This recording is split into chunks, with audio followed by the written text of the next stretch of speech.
எல்லாருக்கும் வணக்கம். Welcome back to simply அனி யூடியூப் சேனல். அம்மா வந்து இன்ட்ரோ எடுக்கிறேன். ஸோ இன்றைக்கி என்ன பார்த்தீங்கன்னா, நைட்டு வந்து 9 o'clock ஆகுது. ஸோ இப்போ நான் வந்து டின்னர் பண்ண போகிறேன். ரொம்ப நாள் ஆச்சு எங்கள் வீட்டில் வந்து பிரியாணிலாம் பண்ணி. ஒரு ஒன் அண்ட் ஆஃப் மந்த்தாகவே வந்து பயங்கர பிஸியாக போயிட்டுருக்கு. அம்மா வீட்டுக்கு, மாமியார் வீட்டுக்கு, அப்படி இப்படின்னு மாறி மாறி. அண்ட் பெருசாக நான்வெஜ் எடுக்கிறது இல்லை. பிகாஸ் 2 பேருக்கும் ஸ்டொமக் அப்செட் அப்படி இப்படின்னு சொல்லிட்டு ஒரு மாதிரி கிளம்ஸியாகவே போயிட்டு இருந்துச்சு. ஸோ இன்றைக்கி வந்து எனக்கு மாவு காலி ஆயிடுச்சு. பேசிக்காக வந்து தோசை மாவு காலி. ஸோ நைட் என்ன டின்னர் பண்ணலாம் அப்படின்னு யோசிச்சுட்டு இருந்தப்போ அம்மா மாவு வந்து அரைச்சிட்டாங்க. பட் அது நாளைக்கு தான் ஊற்ற முடியும். ஸோ நைட்டுக்கு வந்து எதனா சேமியா மாதிரி கிளறலாமா அப்படியே யோசிச்சுட்டு இருக்கும்போது திடீர்னு எனக்கு வந்து பிரியாணி கிரேவிங்ஸ் வந்துருச்சு. சரி, ஓகே, நம்ம வந்து பிரியாணி செய்யலாம் அப்படின்னு சொல்லிட்டு ஆன்லைனில் பார்த்தா செம்ம ஆஃபரில் ஜெப்டோவில் வந்து 82 rupeesக்கு 1/2 kg சிக்கன் போட்டிருந்தாங்க. அது without skin. So why not அப்படின்னு டிசைட் பண்ணிட்டு, ஓகே இன்றைக்கி வந்து சிக்கன் பிரியாணி பண்ணிடலாம் அப்படின்னு சொல்லிட்டு ஒரு 8 o'clock சம்திங் நான் சிக்கன் போட்டேன். அது 10 நிமிஷத்தில் வந்துருச்சு. இது சிக்கனுக்கு பிரியாணிக்கு தேவையானதெல்லாம் ரெடி பண்ணி வச்சுட்டேன். இப்போ வந்து ஜிஞ்சர் கார்லிக் பேஸ்ட் மட்டும் அரைக்கணும். ஆனால் நான் வந்து ரேவந்த் அதுக்குள்ளே வந்துட்டாங்க ஆஃபீஸ்லேருந்து. ஸோ அதனால் அப்படியே அவங்கள போய் வாங்கிட்டு வர சொல்லிடலாம். ஏன்னா ஆல்ரெடி டைம் ஆயிடுச்சு. இதுக்கப்புறம் அரைச்சி செய்யறதுக்குலாம் லேட் ஆகிடும்ன்றதுனால. ஸோ ஜிஞ்சர் கார்லிக் பேஸ்ட்டு, அப்புறம் என்கிட்ட அன்னாச்சி பூ இல்லை, அதனால் அதையும் வாங்கிட்டு வர சொல்லியிருக்கேன்.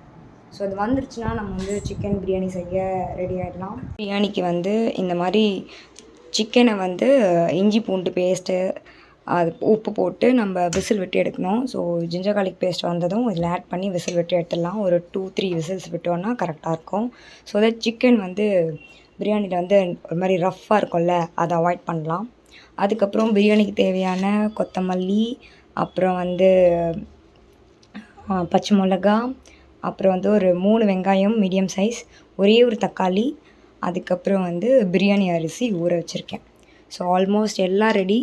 ரேவந்த் வந்து ஜிஞ்சர் கார்லிக் பேஸ்ட்டு பட்டை லவங்கம் பாக்கெட் வாங்கிட்டு வந்துட்டா சட்னு நம்ம ரெடி பண்ணிடலாம். ஸோ அதை அப்படியே நம்ம வீடியோவில் நான் ஷேர் பண்ணுறேன். என்னோட ரெசிபி இது. என் ஸ்டைல் ஆஃப் சிக்கன் பிரியாணி. நம்ம டப்புன்னு செஞ்சிடலாம். எல்லா இன்க்ரீடியன்ஸும் இருந்தால் ஒரு 1/2 an hour கடகடன்னு செஞ்சிடலாம். இதை நான் தனியாக வந்து வேக வச்சு அதுக்கப்புறம் ஆட் பண்ண போகிறேன். ஸோ தட் உங்களுக்கு டேஸ்ட் வந்து நல்லாயிருக்கும். இது குக்கரில் பண்ண போகிறேன். இது வந்து ஒரு 1/2 kg பிரியாணி அரிசி. ஸோ அதுக்கு தேவையான இன்க்ரீடியன்ஸ் தான் 1/2 kg ரைஸ்க்கு 1/2 kg சிக்கன். ஸோ இப்போ வந்து கீ எடுத்திருக்கேன். நெய் வந்து தாராளமாக ஒரு 2 டேபிள் ஸ்பூன் வந்து ஒரு 3 டேபிள் ஸ்பூன் ஆயில். ஸோ ஆயிலும் வந்து ஒரு 2-3 டேபிள் ஸ்பூன். ஸோ ஓவராலாக வந்து ஒரு 150 grams ஆஃப் ஆயில். ஒரு பே லீஃப், ஒரு 2 துண்டு பட்டை, 2 ஏலக்காய், ஒரு அன்னாச்சி பூ, ஒரு இது பேர் தெரியல, அப்புறம் கொஞ்சம் கிராம்பு, இதெல்லாம் அப்படியே சேர்த்துக்கலாம். ஸோ இப்போ இது நல்லா பொரியணும். பொரிஞ்சதுக்கப்புறம் நம்ம வந்து வெங்காயம் ஆட் பண்ணலாம். இப்போ வந்து வெங்காயம் ஒரு மீடியம் சைஸ் வெங்காயம்,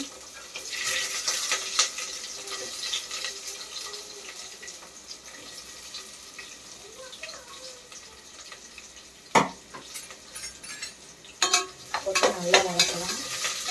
வந்து ப்ரௌனாக வதங்கணும். அது வரைக்கும் நம்ம நல்லா வதக்கணும். அப்புறம் தான் நம்ம இஞ்சி பூண்டு பேஸ்ட்டு ஆட் பண்ண போகிறோம்.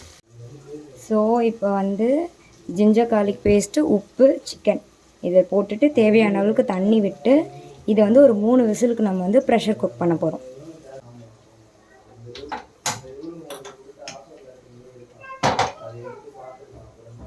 ஸோ வெங்காயம் இந்த அளவுக்கு வந்து நம்மளுக்கு நல்லா வதங்கினதுக்கப்புறம் புதினா, கொத்தமல்லி, பச்சை மிளகா இதெல்லாம் போட்டு கூடவே நம்ம வந்து மிளகாத்தூள் அதையும் சேர்த்து நம்ம நல்லா வதக்கிக்கிட்டு இஞ்சி பூண்டு பேஸ்ட்டும் போட்டு நல்லா வதக்கணும். லாஸ்ட்டாக தான் நம்ம தக்காளி போட போகிறோம். தக்காளிக்கு லாஸ்ட்டாக ஆட் பண்ண போகிறோம். ஸோ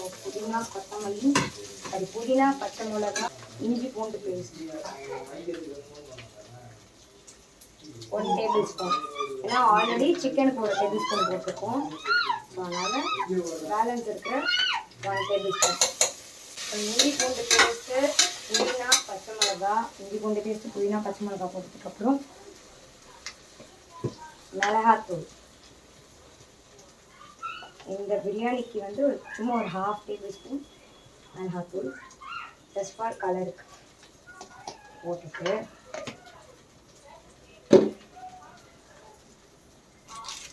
பிரியாணி மசாலா இதையும் வந்து ஒரு 1/2 டேபிள் ஸ்பூன் ஆட் பண்ணிவிட்டு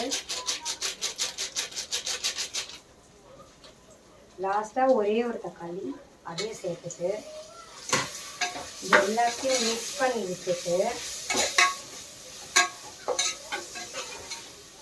இப்போது இந்த ஸ்டேஜில் நம்ம வந்து தக்காளி ஆட் பண்ண போகிறோம், தயிர் ஆட் பண்ண போகிறோம். எல்லாரும் மூடி விட போகிறோம். பட் அதுக்கு முன்னாடி தயிர் ஆட் பண்ணிவிட்டு அப்படியே மூடி விட்டுட்டோம்னா அந்த தக்காளி வந்து நல்லா சாஸியாக வதங்கிடும். அதுக்கப்புறம் நம்ம சிக்கன் ஆட் பண்ணிப்போம். 1/4 கப்பு தயிர் சேர்த்துருக்கேன். சேர்த்து நல்லா வதக்கி விட்டுட்டு உப்பு நான் எதுவுமே சேர்க்கல, ஏன்னா சிக்கனில் உப்பு சேர்த்துக்கிறதுனால இதில் நான் உப்பு சேர்க்கல. இதை நல்லா வதக்கி விட்டுட்டு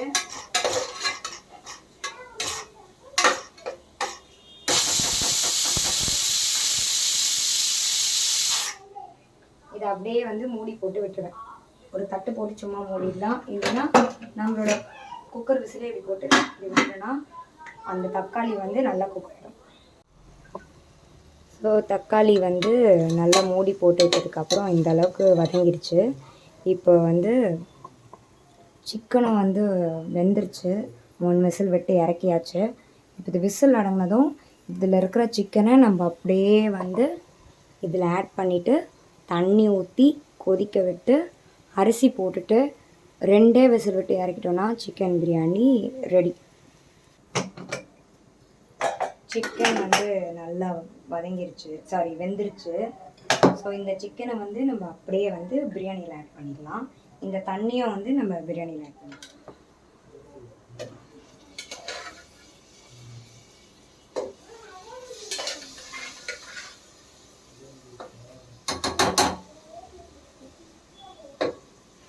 அப்படியே இதில் ஆட் பண்ணிட்டோம்.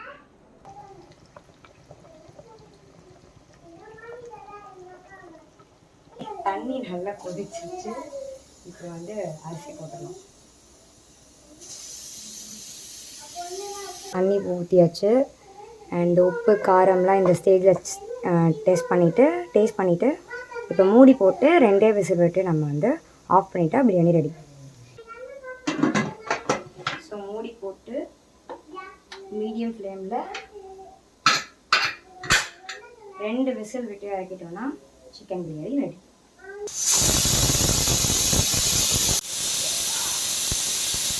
அவ்வளோதான். இப்போ 2 விசில் ஃபுல்லாக அடங்கினதுக்கப்புறம் ஓப்பன் பண்ணி பார்த்தோம்னா சிக்கன் பிரியாணி இப்படி தான் நல்லா உதிரியாக வந்திருந்தது. சுத்தமாக கொஞ்சம் கூட உங்களுக்கு அடியே பிடிக்காது. அண்ட் நம்ம சிக்கனை வந்து இப்படி தனியாக பாயில் பண்ணி பண்ணுறதுனால என்ன யூஸ்னால், அந்த சிக்கன் வேக வச்ச தண்ணியும் வந்து ஸ்பெசிஃபிக்காக அதில் இறங்கிடும். அதை தாண்டி நம்ம எந்த வாட்டரும் இதில் ஆட் பண்ண போகிறதில்ல. அண்ட் சிக்கனும் உப்பு காரம்லாம் நல்லா இறங்கினதுனால டேஸ்ட்டும் சூப்பராக இருக்கும். யூஸ்வலாக சிக்கன் பிரியாணியில் சிக்கன் சப்புன்னு இருக்கும் இல்லையா, அந்த மாதிரி இதில் வராது. இது என்னோடய ஸ்டைல் ஆஃப் பிரியாணி. நான் மோஸ்ட் ஆஃப் த டைம் இப்படி தான் ட்ரை பண்ணுவேன். எனக்கு ரொம்பவே நல்லா ஒர்க் அவுட் ஆகும். அண்ட் இதுக்கு சைட் டிஷ்ஷாக வந்து நான் ப்ளெயினாக ரைத்தா வெறும் தயிர் உப்பு போட்டு நல்லா மிக்ஸ் பண்ணி வச்சுருந்தேன். அண்ட் கூடவே எக் பாயில் பண்ணி வச்சிட்டோம். ஸோ அவ்வளோதான். டேஸ்டிங்க்கு ரேவந்த் கொடுத்தேன். அவங்களுக்கும் ரொம்ப பிடிச்சிருந்தது. எனக்கும் டேஸ்ட் ரொம்ப சூப்பராக இருந்துச்சு. ஸோ ஓவராலாக ஒரு 2 டம்ளர் அரிசிக்கு இந்த 1/2 kg biryani, 1/2 kg of rice பர்ஃபெக்டாக இருந்துச்சு. நீங்களும் ட்ரை பண்ணி பாருங்கள். உங்களோட ரெசிபி எப்படி வந்ததுன்னு எனக்கு கமெண்ட்ஸில் ஷேர் பண்ணுங்கள். இந்த வீடியோ பிடிச்சிருந்துச்சுன்னா கண்டிப்பாக லைக், ஷேர் அண்ட் சப்ஸ்கிரைப் பண்ணி வச்சுக்கோங்க. அண்ட் மறக்காமல் பெல் ஐக்கானை ப்ரெஸ் பண்ணிக்கோங்க. ஸோ தட் உங்களுக்கு நோட்டிஃபிகேஷன் வரும் நான் நெக்ஸ்ட் வீடியோஸ் போடும் போது. அவ்வளோதான். இதோட நான் கிளம்புறேன். நெக்ஸ்ட் வீடியோவில் பார்க்கலாம். And then bye.